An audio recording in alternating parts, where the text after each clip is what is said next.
se reinventem. O ritmo destas mudanças exige respostas rápidas e eficientes. Neste contexto, a geografia e o ordenamento do território, acreditamos nós, ou não fôssemos nós, geógrafos, ganham uma relevância cada vez maior. A geografia fornece as competências teóricas e analíticas para identificar as mudanças nos sistemas ambientais e socioeconómicos e os seus efeitos espaciais. O planeamento e o ordenamento do território traduzem esse entendimento em ação para garantir a preservação do ambiente e a melhoria da qualidade de vida para a população do presente e para as gerações do futuro. No IGOT estamos atentos a essas transformações e nesta conferência queremos refletir sobre elas. A resposta aos problemas sociais complexos com que nos defrontamos exige diálogos e cooperação interdisciplinar. A geografia está bem posicionada para estabelecer pontes entre esses diferentes domínios. A geografia explica os processos de transformação dos territórios pela conjugação da ação humana e pelos fenómenos naturais. E é por isso que os geógrafos estão na vanguarda de campos tão distintos como o ordenamento biofísico e a gestão dos recursos naturais, o planeamento regional e urbano, a definição e avaliação de políticas públicas de base territorial, bem como em muitos outros domínios relevantes da vida social. Nesta conferência, pretendemos refletir sobre estas transformações.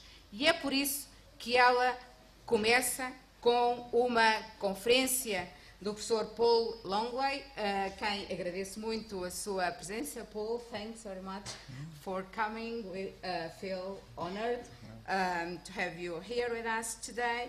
And I apologize because the conference will be in Portuguese. Bom, portanto, como eu dizia, nós começamos com uma reflexão do professor Paul Longley sobre as novas fontes de dados para analisar as cidades do futuro. Este será o tema da conferência inicial. Prosseguiremos com um primeiro painel em que um conjunto diverso de especialistas nos vai falar sobre as tendências, as grandes tendências de transformação das cidades e os principais desafios. Da parte da tarde, passaremos a refletir sobre as respostas, sobre o futuro das cidades, os novos instrumentos de planeamento, de políticas urbanas para responder a estes desafios. E terminamos com um debate com geógrafos consagrados que vão refletir sobre estas mudanças e vão nos apresentar as suas visões de futuro em termos de desafios e para um instituto como o nosso, que novas áreas de formação devemos oferecer aos nossos alunos para os preparar para este futuro, áreas de investigação que deveremos desenvolver, metodologias de análise de dados, novas fontes, e é sobre isso que aqui vamos tratar durante esta jornada. Estou certa de que ao longo do dia ouviremos intervenções informadas e esclarecidas e por isso agradeço a todos os oradores, muito especialmente aos colegas que vêm de outras instituições, em primeiro lugar aos que vêm de fora do nosso país, naturalmente ao professor Paul Longley, mas os outros que vêm de outras escolas da Universidade de Lisboa e mesmo de outras, professor Fernando Nunes da Silva, José Alberto Rui Fernandes, José Pereira Miguel, Rui Portugal e também decisores políticos que vão estar connosco ao longo do dia. O Sr. Vereador João Afonso, da Câmara Municipal de Lisboa, e o Sr. Presidente da Comissão de Coordenação e Desenvolvimento Regional de Lisboa e Vale do Tejo, Engenheiro João Teixeira. Nós pensamos que este diálogo entre investigação e decisão política é absolutamente crucial para que haja decisões mais informadas e participadas com a sociedade em geral. e sobre esta matéria faço a minha homenagem ao Dr. Charles Buchanan, que sempre estimulou efetivamente esta prática e esta aproximação das universidades, da investigação à sociedade e esta relação entre investigação e decisão política. Agradeço também, naturalmente, a todos quantos colaboraram na organização desta conferência. Em primeiro lugar, ao Dr.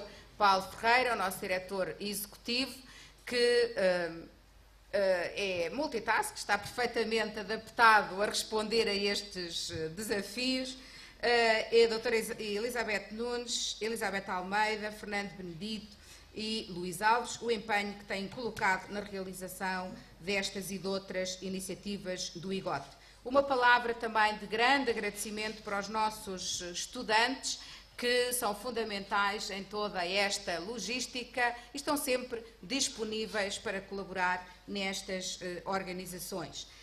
Quero agradecer também à Reitoria da Universidade de Lisboa a cedência das instalações e o apoio técnico, muito especialmente a todos os técnicos que permitem que esta conferência esteja a ser transmitida em direto para o mundo. E também uma palavra de agradecimento é devida à Caixa Geral de Depósitos pelo apoio financeiro para a realização deste evento. Caros colegas, caros estudantes, caros amigos, estou certa de que no final do dia conheceremos melhor os processos e dinâmicas de transformação das cidades e teremos identificado seguramente novas áreas para o nosso trabalho futuro, quer enquanto professores, quer enquanto investigadores. Muito obrigada e desejo que esta jornada de trabalho seja proveitosa. E peço agora ao professor Mário Vale, diretor do Centro de Estudos Geográficos, que diga também algumas breves palavras. Bom, muito bom dia a todos. Apenas para desejar-vos, sejam bem-vindos ao IGOT e ao Centro de Estudos Geográficos. Esta conferência é, digamos assim, a marca d'água da nossa instituição. Anualmente escolhemos um tema que achamos que corresponde aos grandes desafios das sociedades contemporâneas. Este ano centramos nas questões da saúde e do ambiente e coesão. Não foi uma escolha inocente, mas tem muito a ver com o facto de nós pertencermos, trabalharmos no âmbito da Universidade de Lisboa numa Knowledge Innovation Community relacionada com a saúde. Aqui há toda uma dimensão relacionada com o ambiente urbano que nos importa, por isso, discutir. Não quero ocupar muito, mas quero também fazer um pouco de propaganda, lembrar-vos que o Centro de Estudos Geográficos, além de ser muito bom, evidentemente, e fazer muita investigação, e tem muitas linhas, é muito dinâmico, tem um novo site na internet. O endereço é o ceg.ulisboa.pt. É um site que nós estamos a tentar agora redinamizar, alimentar, e aí podem tomar contacto com a investigação que vamos fazendo e atualização do nosso trabalho. E, por exemplo, aí já poderão ver que vamos organizar a conferência da Associação Portuguesa de Geomorfólogos, vamos organizar uma conferência grande da Rede Ibero-Americana de Ordenamento do Território, vamos organizar uma conferência de turismo, Grupo Atlas, que é bastante interessante. Teremos também outro tipo de encontros que, a meu ver, talvez até um da Regional Studies Association. Portanto, há uma série de eventos que nós estamos a preparar e os resultados da investigação neste momento também estão mais visíveis nesta página. Por isso, convido-vos a visitar a página e, por agora, resta-me agradecer a vossa presença, esperar que possam beneficiar desta troca de conhecimento, discussão, e quero aproveitar também para agradecer. Thank you, Paul, for being with us, and clearly this is a measure of major importance to the topic you are talking today. So thanks for being with us. É isso. Tá, obrigado. Thank you. Okay. Bom, vamos então dar início à primeira sessão com a conferência do professor Paul Longley, que nos vai falar sobre New Data Sources for Analyzing the 21st Century City. O professor Paul Longley dispensa apresentações, é seguramente conhecido de todos, como sabem, é professor de Ciências de Informação Geográfica no University College de London, onde dirige o Consumer Data Research Center. A investigação do professor Paul Longley tem-se concentrado na aplicação de sistemas de informação geográfica e temas socioeconómicos como demografia geoespacial, comércio de retalho, genealogia e modelação urbana e ultimamente tem tratado sobretudo da análise de Big Data, portanto explorando as novas fontes de dados que vão ser cruciais para analisar e responder em tempo real e de forma mais eficiente às necessidades do futuro. Não vale a pena referir a sua vastíssima obra científica, muitíssimos livros, alguns best-sellers, diria eu, como o Geographic and Information Science and Systems, muitos artigos em revistas easy, de alto fator de impacto, como se usa agora, e esse prestígio fazem dele um investigador reconhecido em todo o mundo e por isso viaja sempre, e por isso para nós também é um prazer enorme tê-lo aqui, é um privilégio, é uma visita curta, porque vai-se embora já hoje à tarde, mas agradecemos muito a sua disponibilidade para estar aqui hoje conosco. Mas não vou perder mais tempo, vamos ouvi-lo. Paul, the floor is yours. Thank you. Please. Thank you very much. And I will switch off. No, já está? Ok. It's fine. Okay. Okay. Can we get the lights out though, above the screen? Oh, okay. Okay. Well, let's see how the slides go. Okay, thank you very much indeed for inviting me here. Yeah. Convenient for you? Yeah, it's always lovely to be in Lisbon. What I'd like to do in the next half an hour or so is say something about data infrastructure for understanding the form and function of cities. And I will say something about new sources of data which we are beginning to use to try to front load a lot of our modelling assumptions about the way that we represent the city. And then I'll say something about the ways that those data sources can be used to represent activities in the city as well as conventional aspects of residence and social patterning. We'll say something about problems with these new data sources and some caveats to their use, but then we'll conclude, hopefully, on an optimistic note, saying what we think new big data sources can tell us about the geotemporal patterning of activities in the 21st century city. To begin with, let's actually not focus not on the 21st century city, but the 19th century city. And so this is one of the earliest maps of the social geography of the place that I work. If any of you have been to the British Museum in central London, it's the square area to the right of the fourth box in the key to this map, and University College London is just above it. And this Victorian representation of the structure of the city is the outcome of direct experience of the person that collected it. And you will see, if you can read the words on the legend, that many of the descriptors which are used to describe the residents of these particular parts of the city are quite value-laden. In the first one there is talk about vicious individuals, the lowest and most presumed the most violent of the social classes at the time.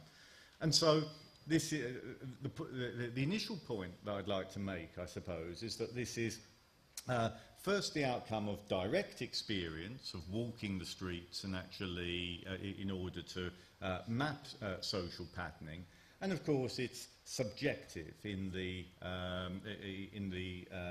patterns that it depicts. If we move forward to look at the data sources that we use to represent the 20th century city, we find, first of all, in the classic work of the Chicago ecologists in the late 1920s and early 1930s, again, representations of the dynamics of change in Chicago neighbourhoods as the result of the perceptions of the people that collect that information. But that anecdotal, ad hoc approach to representing urban structure gradually gives way to more systematic representations of socioeconomic patterning as computer technologies evolve. And so what this map shows here, it's from the frontispiece from Shevky and Bell's classic social area analysis treatise published in the 1950s based upon 1950 census data. We see a further depiction of the residential geography of part of the San Francisco Bay Area culled from the 1950 census of population in the United States. And with the advent of computerization, these sorts of representations of all that there is, the census is inclusive and so represents the entire population, become more grounded in computer technologies. And if we move forward to the early 21st century, this is a slide from a commercial so-called geodemographic system for the United Kingdom, which really shows the state of the art as of the last year or so. And so this neighbourhood profiling tool, again based upon the geography of residents, combines not only census data but a number of ancillary sources. And indeed this particular classification is the first created by a commercial company that is not reliant upon census data. And so an increasing range of open data sources is used to replace the census as the mainstay, the framework for the classification, although it is the census of population is used very much in the validation work. And as we've moved into the 21st century, so technology has really advanced to the point where these sorts of classifications are commonplace. And so unlike the situation in the 1970s or the 1980s when there were perhaps one or two classifications built upon census data, we have now reached the point where the availability of census and other open data sources has reached the point where anyone in this room could create their own classification. And so those sorts of subjectivities that were manifest in the first two maps that I've shown are also now manifest in that every one of us can create a different classification if we want, based upon different weighting of variables, based upon different transformation, based upon different inclusion of variables that we think is important for our particular purposes. And so, for example, here is one that we created at UCL and at the University of Liverpool The main part of this work took about 2 weeks to complete. And so our underlying hypothesis here is that a geodemographic classification of the UK is not relevant for many of the aspects of planning for the Greater London area. So this map of the Greater London area clusters census data that pertain only to London, and the same kind of groups and types and pen portraits are produced, but using London as the universe rather than the UK as the universe. And this is a hypothesis-driven approach. It's saying that London is a world city. For many planning purposes, we need to consider it as a world city rather than something which is integrated, embedded within the social, economic and demographic fabric of the UK. And this sort of classification is quite easy to produce. It's also quite easy to produce the kinds of pen portraits that I showed on the previous slide for the acorn classification, because we can just use Google Street View, and so these are the classifications that you see in the key here. So down the key on the right-hand side, these are the main supergroups, and they're fundamentally based upon the socio-economic structure of London as a world city. So anyone really can build these sorts of classifications. And something else that has changed is the way that we're able to disseminate these sorts of classifications. Whereas 20, 25 years ago, brochures and hard copy maps were the norm.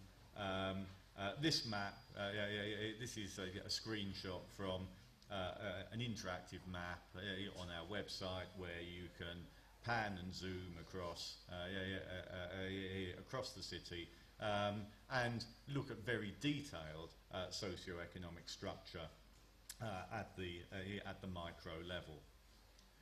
This is another national classification that we created working with the UK Census Bureau, the UK Office for National Statistics, and again, the same principles are involved.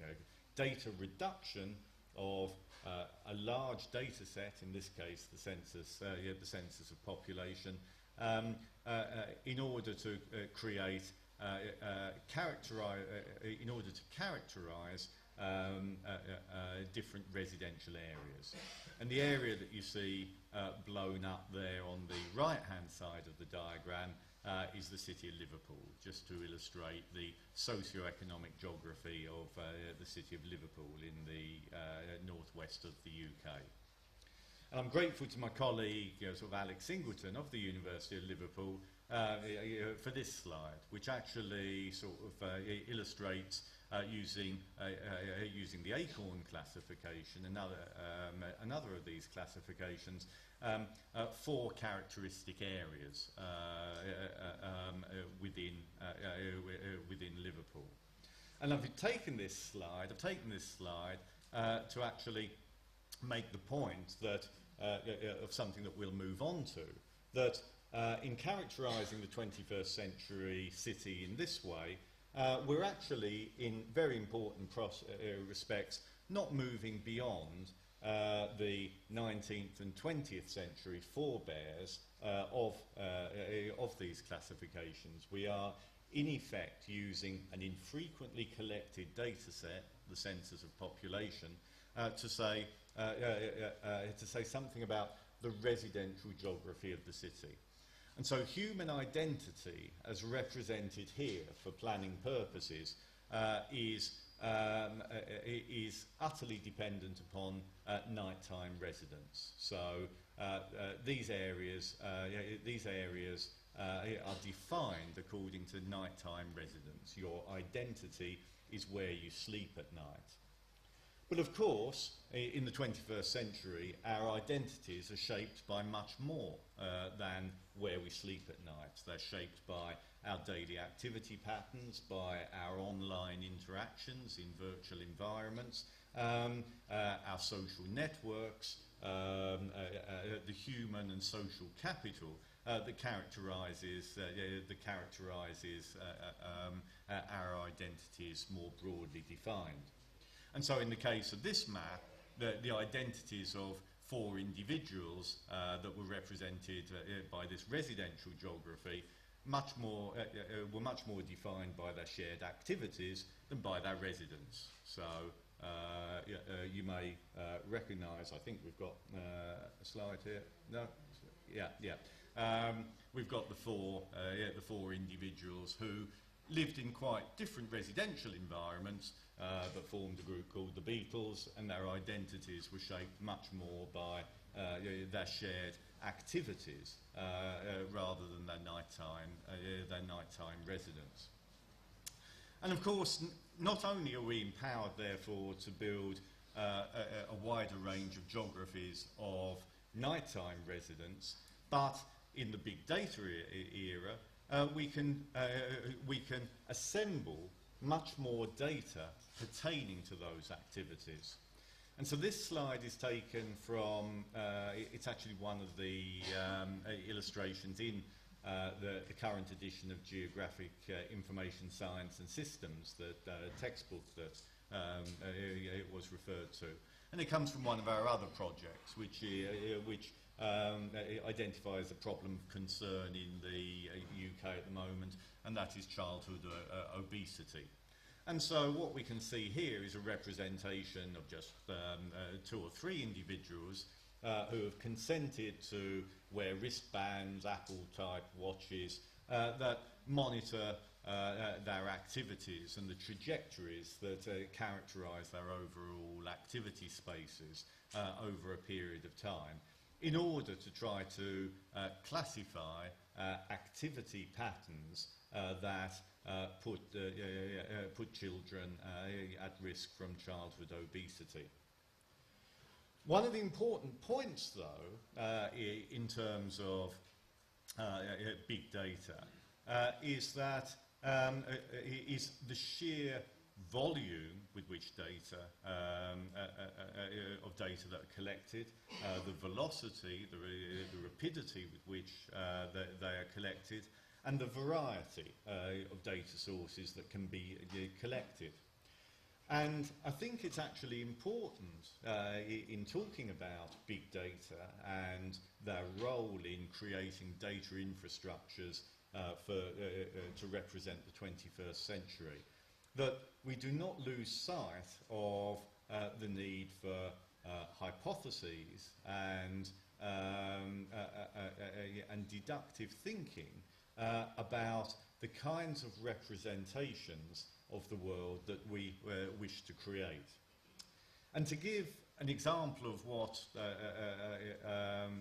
I mean by this, let me show you this slide, which comes from another of the projects in which we as geographers have been a small part working with the Oxford Genetics Group. So in a project which recently finished and was published in the journal Nature, I think the month before last, the people of the British Isles project examined the DNA of a sample of volunteers and clustered the data in ways not dissimilar from the ways in which those socioeconomic classifications were developed in the previous slides. And what you see in this map is actually very interesting. Geography is not a part of the clustering process, but what we see in terms of cluster analysis of human DNA is that there is very clear patterning of people's genetic profiles. Or actually, the people who were included in the survey's genetic profiles. And that's actually the important point as regards hypothesis generation, in that and the important point is that the sample design of this big data experiment, was very carefully designed. It was very carefully designed and restricted only to people who could trace all of their grandparents to the immediate locality where they now lived. And so individuals were only included in this survey if all of their grandparents lived within approximately 20 kilometres of where they now live. Why? Well, because as research at IGOT will tell you, although many people research the motivations for geographic mobility and change, the fact is that very large sectors of the population do not move. And so if an individual can trace both of their, all of their grandparents to the immediate locality, it's very probable that the family hasn't moved since the Viking invasion of parts of the British Isles or the Norman conquest.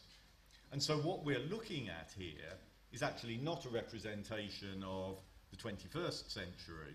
We're actually looking at an echo map, in effect, of the 19th century. We're actually looking at the genetic landscape circa 1880. And so this careful process of sample design allows us to use big data techniques to reveal patterns which were otherwise hidden from us. What's also interesting, sort of in a terminological sense also, is that when we cluster, large parts of human DNA are called junk DNA. The CTAG elements don't actually mean anything.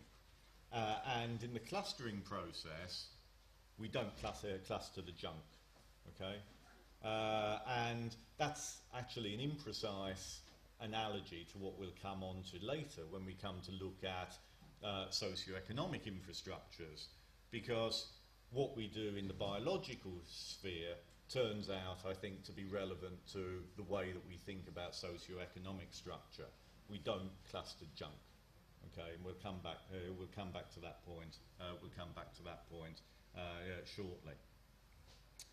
Another point, though, perhaps sort of more relevant to the way that we think of socioeconomic data infrastructures for the city, it turns out to actually, how do we discriminate, how do we identify people who've migrated versus people who haven't migrated, and how do we actually look at the stocks and flows of individuals that currently make up the city of Lisbon, for example. Well, to answer that question and to also guide the kinds of sampling processes that you see that generated that map, it turns out that we can carry out analysis of family names. Now, this map relates to one of the co-authors of Geographic Information Science and Systems, Mike Goodchild. And what you can see here is actually a map specific to the Goodchilds, part of which relates to the previous map. The blue lines on this map are kernel density estimates, and they enclose 95% of the bearers of the name Goodchild according to the 1881 census of the population. So in the UK, censuses become available after 100 years. The Church of the Latter-day Saints has digitised the 1881 census of population, And so it is possible to say with a high level of precision where 95% or any percentage of the bearers of the name Goodchild lived in 1881. And what the red lines show is taking a version of our register of electors round about the turn of millennium, where 95% of the bearers of the name Goodchild live today. And so it turns out then, first of all, these kinds of representations allow us to look at the long-term dynamics of residential mobility and movement, and provide a framework, for example, for examining distributions like this one. And so we can begin to draw inferences about the probable genetic profiles of individuals with particular names and particular family histories. And so this socioeconomic big data analysis, if you like, allows us to generalise from what we know about a carefully designed sample of individuals to broader population characteristics. And so we move from controlled experiment to social investigation. And there's no reason why we can't do it. Once we've done it for Britain, we can do it for the world. And so this map is from our genealogical website, worldnames.publicprofiler.org, where we've assembled data that are representative of approximately 2 billion of the planet's population. Okay, so a few more countries have actually been added since this slide was made. But by putting together landline telephone directories, registers of electors, any data source that is likely to be representative of the population, we can say something about the distribution of people with different names. And of course, from a global migration perspective, this enables us to extend the analysis so that we can begin to say something about the origins of the different migration, the groups in different parts of the world. If anyone can help me, you'll notice from this map that Portugal isn't shaded in. It's a very awkward country, Portugal, because it's very visible on all of our maps.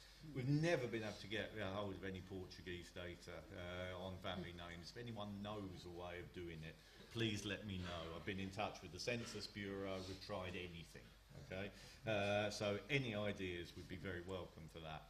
But for other parts of the country, as I say, here's the name Blasca, I think, and so we can look at, again, Portugal missing here because we don't know anything about Portuguese names apart from people who've emigrated. But you can drill down to a high level, high levels of recursion. And this kind of analysis is very interesting in looking at migration flows from a big data perspective, because it actually turns out that when we look at the geography of names in the New World, for example, or New Worlds, that's not random either. And so what you can actually see here is the geography of bearers of the name Singleton in North America, and it's not a random distribution. And from this sort of mapping, we can infer processes. So the name Singleton in the United Kingdom happens to be concentrated around Liverpool, and so we can probably generate hypotheses about the probable origin-destination flows of bearers of that name who stayed put when they reached the New World. So this is actually I suppose at the same time a way of front-loading our assumptions. We're starting to try to assign characteristics to individuals based on their name. A name is a statement of identity, and big data analytics allow us allow us to not only build up some kind of a global data infrastructure, but actually to say things about stocks and flows of migration at a range of spatial scales, from the global to the very local. And just as an aside, I should say that it also allows us to look at the similarities of names, the mix of names in different places. And so this is really sort of from another talk, but what we can do is we can look recursively through Ward's hierarchical cluster analysis, in this case. We can, and multi-dimensional scaling, we can regionalise the world in terms of similarities of the names of people. And so you can see at different levels of recursion here. First of all, the British Isles breaks off from Europe, no surprises there. Then, sort of as you move to four areas, you see sort of Italy and Scandinavia and the German countries breaking off. And you can follow down the recursion to any convenient level, okay, apart from Portugal. Okay. Okay. So, enough on names for the minute. In terms of big data analytics, turning to the Consumer Data Research Centre, which I direct at University College London. There's also it's a shared initiative with the Universities of Leeds, Liverpool, and Oxford. What we're beginning to do then is not only look magpie-like at names, but any other data sources that we can get together. And so this is a classification, which again is a residential classification, but it's using various markers and indicators of online identity, of identity as manifest through online behaviour. And so this is a classification, again, sort of from a screenshot taken by my colleague Alex Singleton, again of Liverpool. And this time the classification, if you can read the bars on the right-hand side, is focused much more on people's engagement with new information and communication technologies. And so the focus is still upon nighttime residence, but it's actually focusing upon online identity rather than conventional aspects of neighbourhood behaviour. And excuse me, to make these sorts of classifications, what we're increasingly moving towards is seeking to acquire big data that are collected, assemblages of data that are collected routinely from consumer transactions, that are collected not by the state, not by the income tax authorities, not by planning officials, but by businesses and services. And so we're seeking to acquire data from pharmacists, for example, about preventive healthcare measures that individuals take, independent of the state, data from grocery retail corporations, data from energy companies, and so on and so forth. And so the kind of questions that these private sector data begin to open up in terms of representing the 21st century allow us to begin to look at questions such as these that are listed on this slide. So the first one is the slide that I showed previously.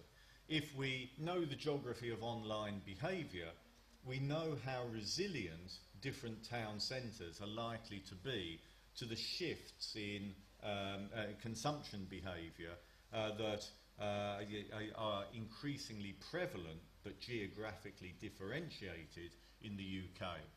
And so the propensity to order a book online rather than go to a bookshop is not geographically random. There is a geography to internet usage. And for example, in the area where I live in West London, there is a very pronounced geography to online delivery of groceries, for example. Okay? And so this is a function of lifestyle, acquaintance with technology, and so on and so forth. And that really leads also on to thinking about planning for what we describe as convenience culture.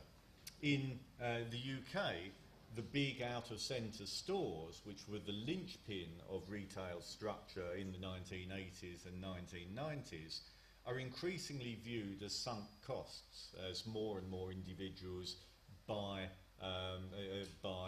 consumer goods online. And certainly within London, the whole notion of thinking about a catchment area for a shop has now been blown apart by the advent of what we describe as a convenience culture. There are many more small shops that people use for top-up shopping rather than the once weekly shop. There has been a profound shift in consumer behaviour in that sense, and one which some of our grocery corporations are struggling to adapt to. Of course, store loyalty cards and associated initiatives allow you to record aspects of your activity patterns, and so understanding the geography of where I buy grocery goods from one particular corporation tells something about my overall activity patterns in terms of the social facilities that I use, the parts of the city that I use, and also what my probable employment and travel to work characteristics are as well. Healthcare planning, increasingly in the UK, local authorities are required to better understand the healthcare needs of local populations, and yet they don't know what people eat, which of course is one of the primary determinants of many health outcomes. And so these sorts of data hold the prospect of allowing more proactive health care planning. Energy company data, smart meter data, which allows the recording of energy consumption, potentially allows us to build up representations of the carbon footprints of different social groups. And we can also reopen the sustainable city discourse, rather empty and confused discourse from some points of view, in actually thinking about what we mean by sustainable retailing and how we prioritise urban regeneration, and how we need to understand the dynamics and viability of retail catchments so that we focus less on competition between retailers and more upon competitiveness of the retail sector. So the disjuncture between competition and competitiveness, I think, is very important in this context. So that's the positive view of the world, but here are some caveats, and this slide is derived from a thought piece by statistician Tim Harford, who poses the question, in big data, are we making a big mistake? And so, although there's all the potential that I showed on the previous slide, I think we have to think of a number of caveats to that.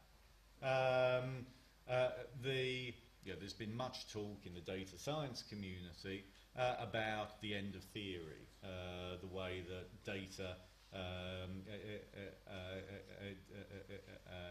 big data, machine learning, and new techniques for managing and reducing big data produce solutions in themselves. And one of the apocryphal examples of this is Google flu trends, where a couple of years ago Google was suggesting that they were better able to monitor the early and growth phases of a flu epidemic than doctors were, because of the rapidity with which people used their search engine. But last year it didn't work.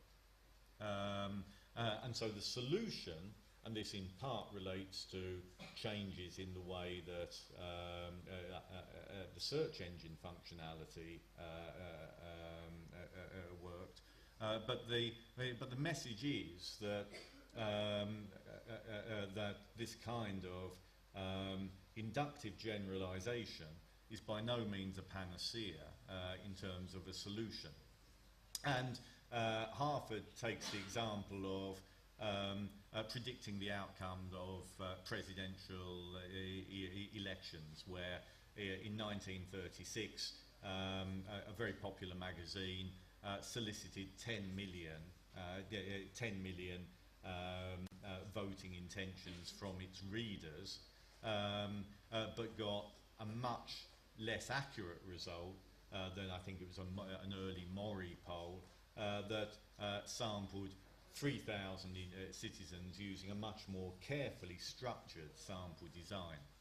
So might doesn't make right. Volume of data is no substitute for scientific rigour in terms of the design of experiments and investigations. And so this is really saying one of the problems in big data analytics is there is a presumption that N, the self-selecting sample size, in some respects is everybody, just as everybody was represented in those census maps that I showed at the beginning of the presentation. But of course, N isn't all. When we come to look at Twitter data, for example, there are very definite biases in participation in social media, for example. And so, whilst data science has been very successful in a number of applications, I think I'd like to argue that in terms of data infrastructures for the 21st century, it's less likely to be successful. Nobody would have guessed 10, 15 years ago that Google Translate would be as successful as it has been, or Google Voice in terms of understanding people's accents and interpreting speech would have been as successful as it's been. But in some respects here, Google Translate uses a universe of documents, millions of documents, which nevertheless can be thought of as a stable and unchanging world. In thinking about the 21st century city, that is not a stable, static, unchanging world. And any representation of that dynamic system must of necessity be partial and selective. And that, I would argue, sort of renders predictions based on self-selecting samples at best vulnerable and at worst downright misleading. And so we need instead to actually sort of think about most big data sources in terms of geography and planning as Harvard says, found data, data that happen to be collected, data exhaust.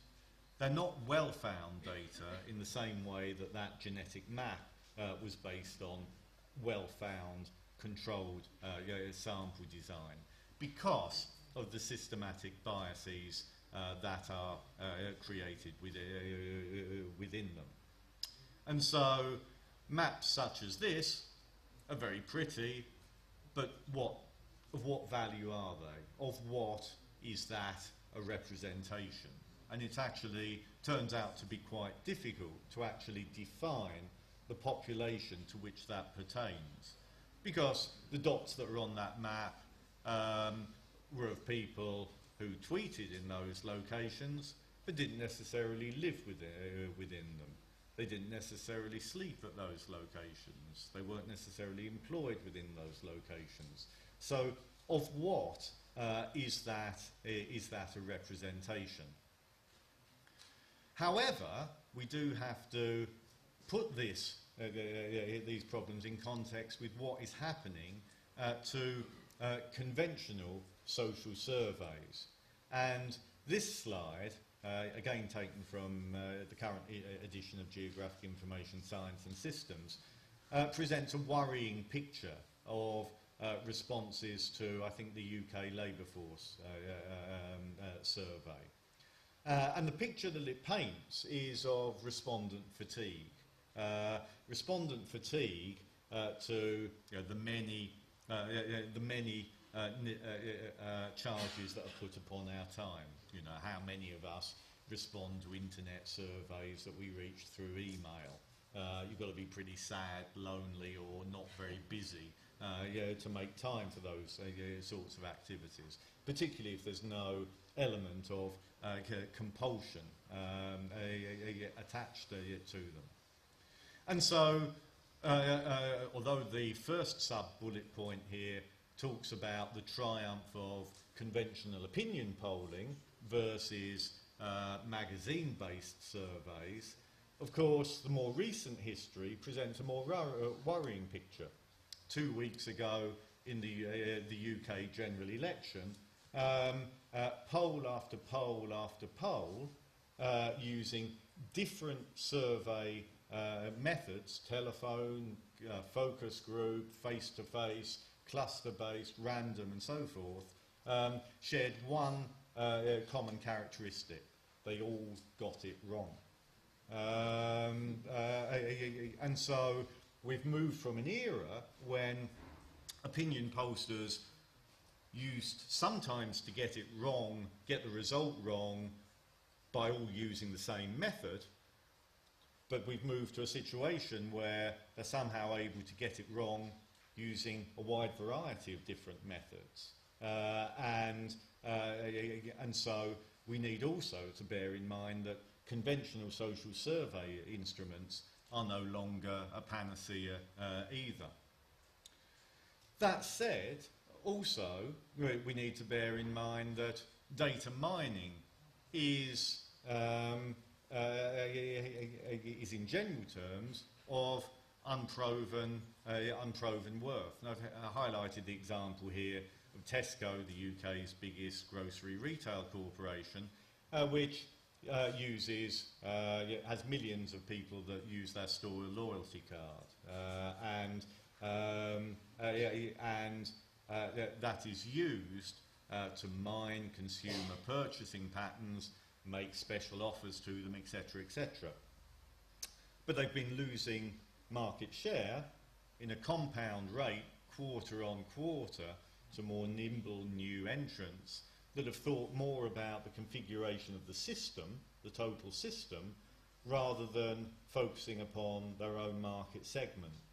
And so we need to draw, I think, some lessons for this in thinking about the 21st century city, about the inclusiveness of the representations that we build. And again, it's another talk, but much of the mission of the ESRC big data initiative, of which the Consumer Data Research Centre is a part, much of the mission of the big data initiative is focused upon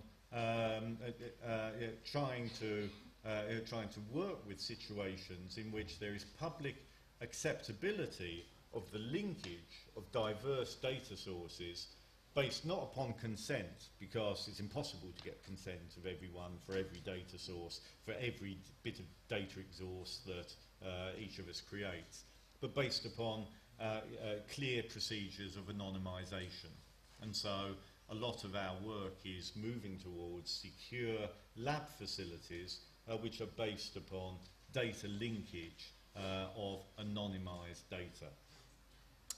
Okay, I think we're nearing the end now.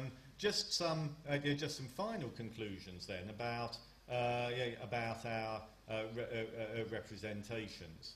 This is the density of tweeting, or 7.5 million or so tweet messages again across Greater London. What we're also interested in, and sort of moving towards, is actually mining those data for different for information in order to front load our assumptions.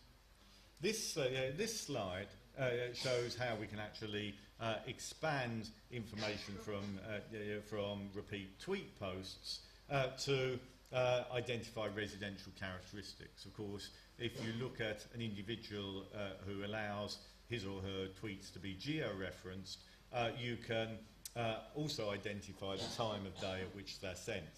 And so this slide shows the way in which, from mining Twitter data, we can identify the probable residence of somebody who tweeted at these different locations across London. And this is very useful in terms of retail planning, for example, because we know where individuals probably live who shop in particular retail centres, for example. We can also mine, going back to the names that I described, we can also mine user IDs to identify probable names of people who tweet. And once we've got names, we can infer various other characteristics. We can infer their cultural, ethnic and linguistic group based upon forename, surname associations. And we can also mine the probable age of individuals. When you knew you were coming to a talk by Paul Longley this morning, you probably could have worked out he was white, Anglo-Saxon, male, and you probably could have also have worked out that he was going to be over 40, because the name Paul hasn't been in the top 40 names in Britain for 20 or 30 years. Okay? And so we can infer these sorts of characteristics. And so what this slide shows is comparing the age distribution of people who tweet in London with the age distribution of people who live in London. So we're comparing an age distribution based on self-selected people who reveal their activity patterns versus people who actually live there. And you can see the bias towards male names and younger age, modelled younger age cohorts. And if we take all these things together, we can look at the spatial distribution of the social media usage, not just overall, but at different times of day. And from that, we can build up geotemporal classifications of people, places, and their activities. So we can look at the characteristics of London residents, of commuters, of people who are tourists, of people who are visiting the UK, but from outside London. And so these sorts of data sources can build up patterns of activity as well as characteristics of the people who carry out those activities. And this is my final point, and I return to John, Paul, George and Ringo. In this context, one of our other focuses in the CDRC is to look at not only the way that people's activities evolve in a day-to-day context, but the way that they're changing socioeconomic status, the way they move through housing research and housing markets and so forth change over time. And so we can begin to look at questions of social mobility as well as daily activity. And I think that's about it. Thank you very much for your attention.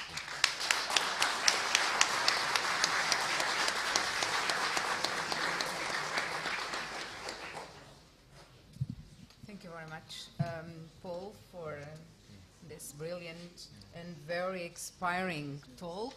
And for me, as a researcher who is interested in migration studies and mobility, that's incredible, the possibilities of using this big data for our future research. Okay, but The room is full, and I will give the opportunity for the audience to make comments, questions. The floor is open. It's a great opportunity to have you here. So, who wants to start making a question? João? Onde está o microfone? Por favor, aqui é o professor João Ferrão na fila da frente. Por favor, quando falarem, identifiquem-se. Well, good morning.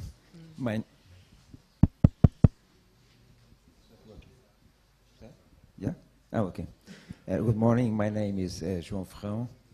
And thank you so much for your talk. You did stress both the bright side and the dark side of big data sources. I would like to focus on the dark side, because there's a dark side both for the science and for citizens. You have been stressing some points about methodology, which is very important for those who are making research. But there are also some ethics problems involving science and citizens. We talk much about privacy invasion and control, but mainly my main point is, even for researchers, we are facing now new ethical issues. So could you please elaborate a little bit about that? Yes, thank you very much for that question. That is something that we have thought about quite a lot, and our funders, the Economic and Social Research Council, have carried out quite a significant investment in what's called dialogues on data. And so what we've actually undertaken is a series of workshops with members of the public trying to probe what public perceptions of acceptable use of data are. And I think the first important point to bear in mind is I'm not here talking about personal data in the sense that data that can be linked to an identifiable individual. We're talking about data which may have been linked, but which are nonetheless anonymised and it cannot be traced to the individual. And what we found in the dialogues on data, a report for which will be forthcoming in the coming weeks, I hope, is that there are various social attitudes that really do need to be understood a bit better. And so, one example, there was a very clear cleavage, I think, in some of the discussions between academic use of data for blue skies type, social investigations versus commercial use of data. Okay, and that was really one of the fault lines with government and the planning community, perhaps some way between the two, but probably a bit closer to the academic side. But of course, we live in a very fractured market. And so, for example, in the UK, all of the energy companies are privatised. They're all in the private sector. In the UK news this morning, there's talk about banks being fined for manipulating interest rates. Energy companies are fined, and they're fined for failure to achieve levels of property insulation which are consistent with energy saving objectives. Okay, and that would be one example that we explored in the dialogues on data. So if through linkage of data we could better target energy efficiency incentives to the individuals who were least able to pay for them, energy efficiency of the system would be improved. Hurrah, that's good. but the energy companies would make money out of it because they would save being fined. So is that bad? Is that bad? And so, so I think you're absolutely right. The ethical minefield, you know, sort of, it really does need to be better charted. But I think the short answer to your question is I think we do need to get greater public understanding that anonymisation depersonalises data, and so Transport for London is not interested in you as an individual, but it is interested in planning for your travel to work pattern. Ok, Mário? Professor Mário Vale. Yes, thanks, Paul, for your interesting and stimulating talk.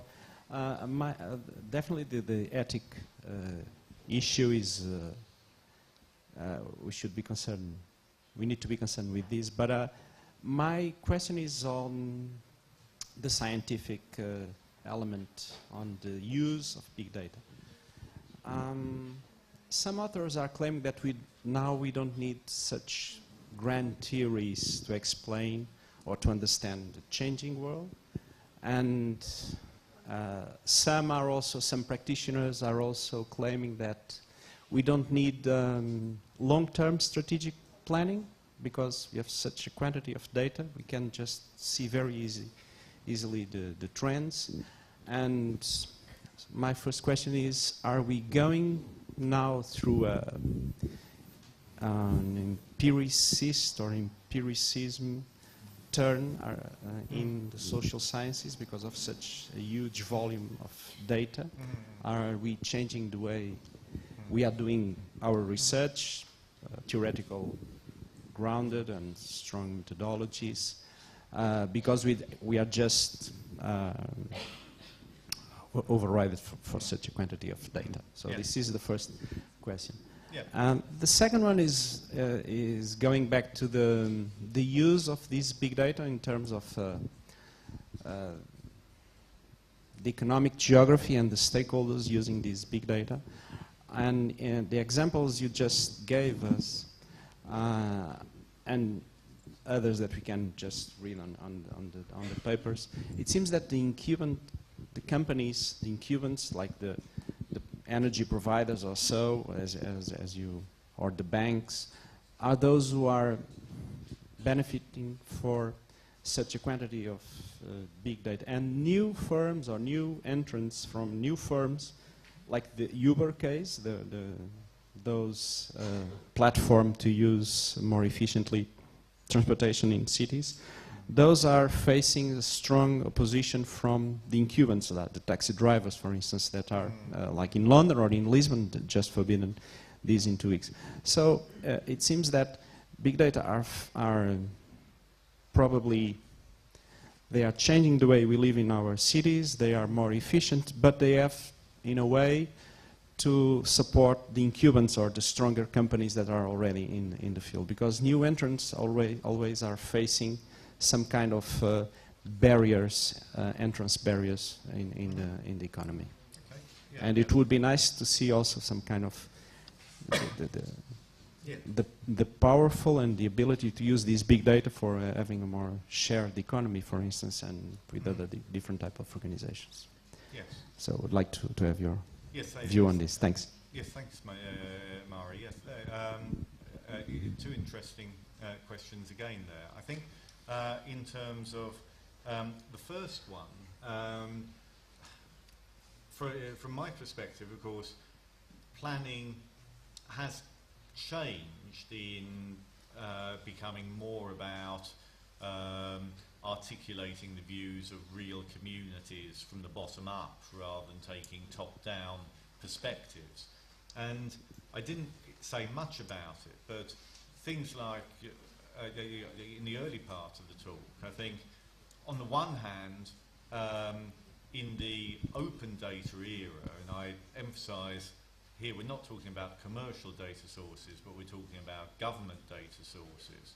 The move towards making data collected about citizens available for citizens, subject to disclosure control, of course empowers those communities. It empowers those communities using information and communication technologies to get their message across. And so it's remarkable to think back in terms of the history of geodemographics, which we talked about at the beginning of the talk. 20 years ago, there'd be like two classifications. The government licensed just two private operators to access census data which was collected about all of us so that they could make money out of it and sell licenses. And the advent of the open data era, which has spilled over from social surveys through to any administrative data that are collected about citizens, making that more available, allied to the sorts of technologies that I showed at the beginning in terms of web mapping and so on and so forth, does empower real communities to produce their own representations of the world that perhaps are not consistent with government views of the world, but are nonetheless robust, transparent and open to scrutiny. And I think those are the sort of guiding principles that in terms of feedback to the user community, we need to impart. And that's the mission of social science, to actually broaden understanding of how you represent the world in ways that you can communicate. And so I think that's the first point. The second question is the second question about who benefits and barriers to entry is a very big question, and I think we'll feel the urge for a coffee break soon, rather than listening to me just going on forever about it. But I think what I would say in terms of the UK grocery example, it isn't the big data companies who've been gaining market share. It's actually the new entrants. And in today's consumer-led markets, it's not the big shark that kills you, it's the small piranha, and there's lots of them. And so that would be one response to that. I think the Uber example actually does transgress another domain, and that's really less about new interests and more about vested interests. And of course, a good example would be big data in the States is reducing the car premiums of a lot of drivers if they have boxes put in their cars. And so, what's it, Progressive, I think, is the insurance company. And so basically, if you have a box put in your car that tells you how fast you travel, how much you use the brakes and so on and so forth, you get a reduced premium. Now, is that ethical? Personally, I think it's totally ethical, but I think that's going to have a change on the incumbent. So, for example, at the moment, my daughter, who happens to be a very careful driver, happens to be age 19 and is uninsurable. She can't drive a car in London. Can't do it. Simple as that. My eyesight's going. I'm not in the first flush of youth. I'm deemed a very good risk. Ha ha ha, how wrong they are. And so I think actually, the move to the big data era, you do have to accept that there will be winners and losers, but perhaps there'll be fewer accidents. Well, Paulo? Paulo Morgado, assim.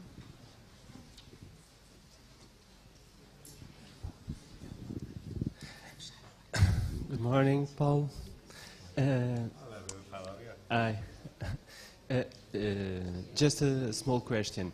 Do you have the experience from the city planners or planners in general, are they conscious about all this amount of data that is at their disposal for doing city planning? Are they putting that in practice nowadays? Increasingly so. I think in the UK at the moment, local government has been cut tremendously. It's been sort of focus of a lot of cuts. And so their research capacity is less than it was sort of 5 or 10 years ago. But again, for example, the content management systems that we're developing for our own system were borrowed from the Greater London Authority. Again, open software, the CCAN system for managing data sources. And there is increasing realisation of the potential. And so I think the best local government, certainly in the UK, is abreast of these developments. I think there are changes in the economy of the research economy, if you like, where academic research is being pushed much more towards high impact work. That is work that is applicable, if not directly applied, and so that's actually leading to closer collaborations between planning organisations, transport authorities, and so forth, and the academic sector. And so that I view as a very positive development. Thanks, Paolo. Well, last question, because you need to close the session, Margarida. Okay, it's a short one. Thank you for sharing your knowledge with us. But I wanted to ask you something that we didn't talk here today. It's about we are becoming more and more dependent on corporations that bring us water, energy, and so on. And we know that, for instance, some of them are we are becoming vulnerable to cyber attacks, for instance. So we are planning the city, managing the city, brings us a more efficient and rational attitude towards citizens and so on, but we are much more vulnerable. So how can we cope with that? Thank you. Yes, again, I think I would sort of re-emphasise what I said in response to Murray's question. And that is, of course, in lots of ways, we've always been vulnerable. So anyone that's used the London transport system, in inverted commas, is aware of sort of how system failure in terms of physical infrastructure is possible. Of course, yes, what we now need to better understand, and this relates also to the ethical question, is vulnerability, better understanding of vulnerabilities, to me, to the digital infrastructure, which is not perhaps entirely in the domain that you're saying in terms of service provision, but I think also in terms of the way in which we are represented within the systems that government uses to plan for us. So, for example, I don't know, if a retail corporation fails to work out that I'm likely to buy a new television, then the only people that lose are the shareholders. That's not an issue. If my wife isn't invited for breast screening because the health service doesn't deem her to be in an at-risk group, and she is, then that is of common concern, because everyone is a stakeholder in the healthcare system. And so I think we need to understand these patterns of risk in terms of reception of services, sort of how able we are to avail ourselves of online services, how vulnerable we are to the ways in which they're delivered, and how vulnerable more generally we are in terms of the opportunities that are put forward to us, which links into the point about human and social capital more generally. Thank you. Well, we have to close here. Thank you very much, you're Paul. very welcome. Would Thank be you. delighted Thanks to again for continue this inviting conversation. But we invite you for a coffee break, and we will start the next section at 11:15. Recomeçamos às 11h15, por favor. Went on a bit long, but